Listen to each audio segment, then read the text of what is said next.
welcome back to my channel. I'm Cikgu Fahmy from Cikgu Fahmy's English Methods. So in this video, I'm going to be sharing with you the difference between the countable and uncountable noun. And we are going to take a look, we are also going to take a look on the difference between the singular and plural noun. And I'm going to show this, I'm going to visualize this to you through a table. And hopefully you will learn something from the video. Without further ado, let's get started. Okay guys, in this video I'm going to be explaining to you about the countable and the uncountable noun. Okay, you need to know that there are two types of noun, which is the countable and uncountable noun. The countable noun comes in two forms, singular and plural, while the uncountable noun comes in singular.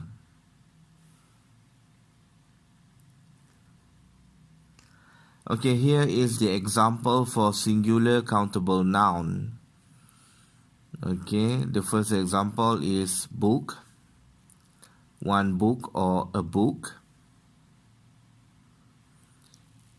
And here is the plural countable noun for the word book, which is books. So we can have two books or many books. Another example is cat,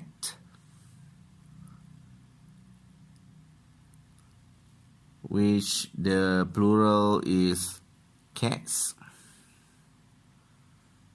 Okay, so we can have two cats or many cats as well. Okay, and then another example here is woman. We can have a woman or one woman. Okay, and the plural is women.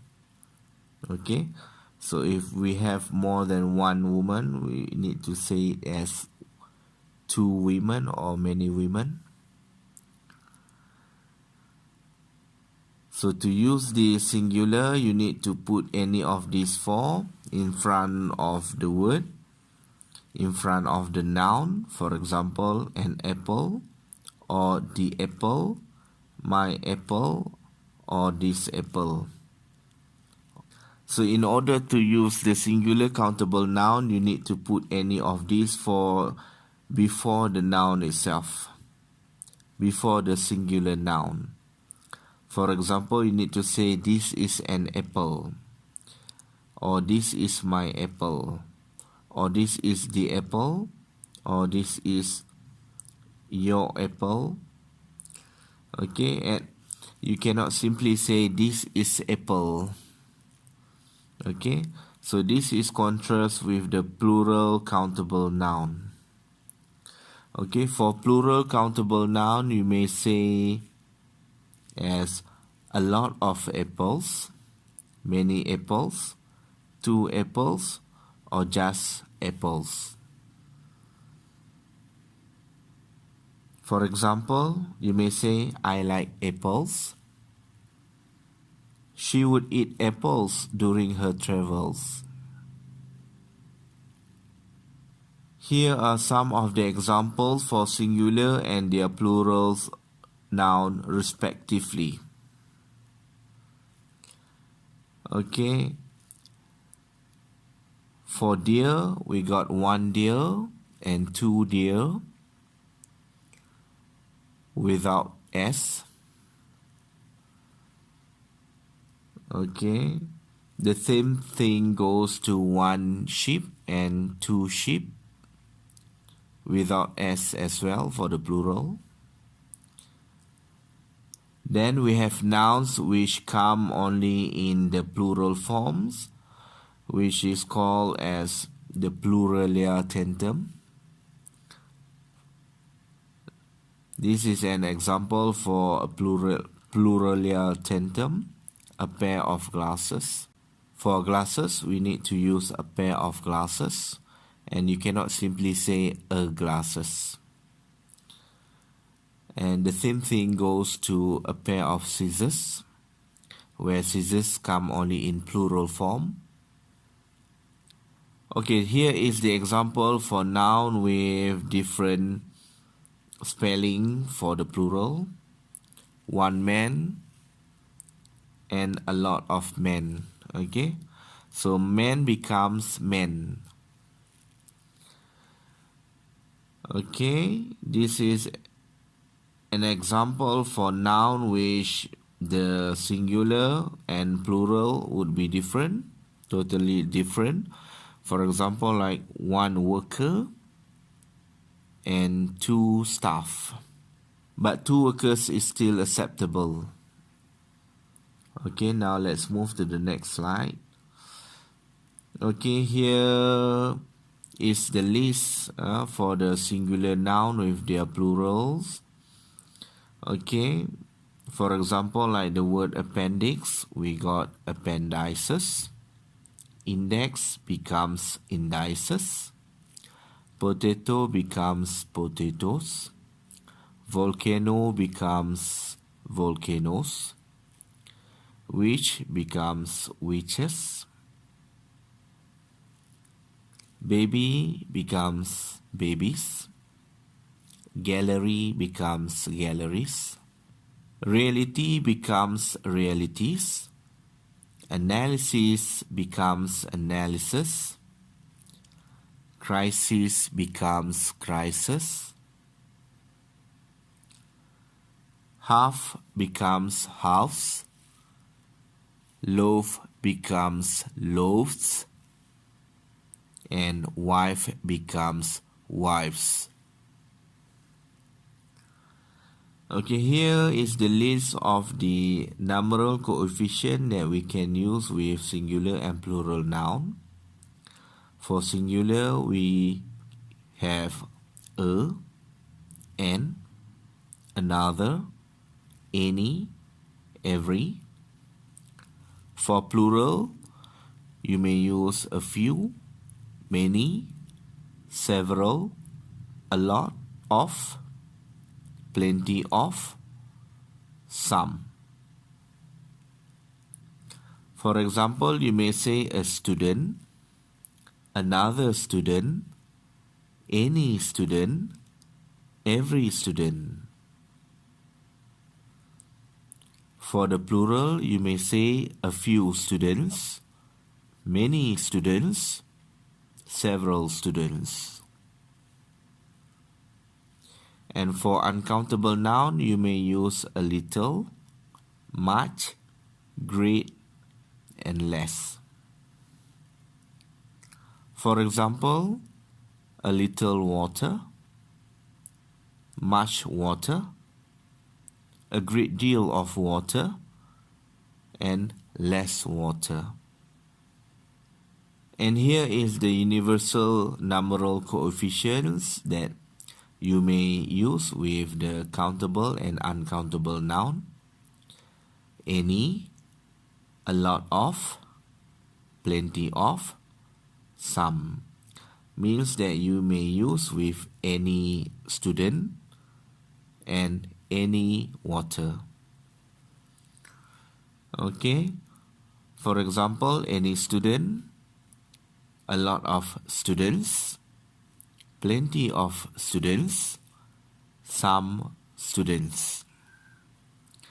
And the same thing goes to for the uncountable noun. You may say any water, a lot of water, plenty of water, some water. But please take note that for the uncountable noun, you cannot pluralize the noun. This is because uncountable noun will always be considered as singular. Here are some of the examples for singular noun. Number 1, there is a student in the class. Number 2, it is another student. Number 3, there isn't any student here. Number 4, every student needs to come. So for singular noun, you need to make sure that the verb needs to agree with the subject. The same thing goes to the plural noun. Here are some of the examples. There are many students in the class. We use are because many students is plural. Number 2, a few students are gone. Okay. Number 3, several students were caught. And here are some of the examples for uncountable noun. A little water is what we need. We use is because water is an uncountable noun, and uncountable noun needs to be used with singular verb. Okay, number 2, there isn't much water for us. There isn't much water for us. Number 3, there is a great deal of water in the pool. Okay, here are the examples for countable noun using the universal numeral coefficients. A lot of students are here. Number 2, plenty of students have arrived. Number 3, some students don't come. And here are some examples for the uncountable noun using the universal numeral coefficient. For example, number 1, a lot of water is found there. Number 2, plenty of water has been vaporized. Number 3, some water is found on Mars. Okay, you need to always use the uncountable noun as singular. So I hope this video will help you to differentiate between the singular, plural noun and the uncountable noun. Okay, I think that's all. Thank you for watching. So I hope you enjoyed the video and learned something from it. So now you should be able to know the difference between the countable and uncountable noun and how they are supposed to be used with the verb. Make sure that you use the correct verb when dealing with the countable and uncountable noun. Take note that every subject needs to agree with their verb. If you enjoyed the video, please give a thumbs up, comment, share, and don't forget to subscribe to get more videos in the future. See you in the next video. Bye.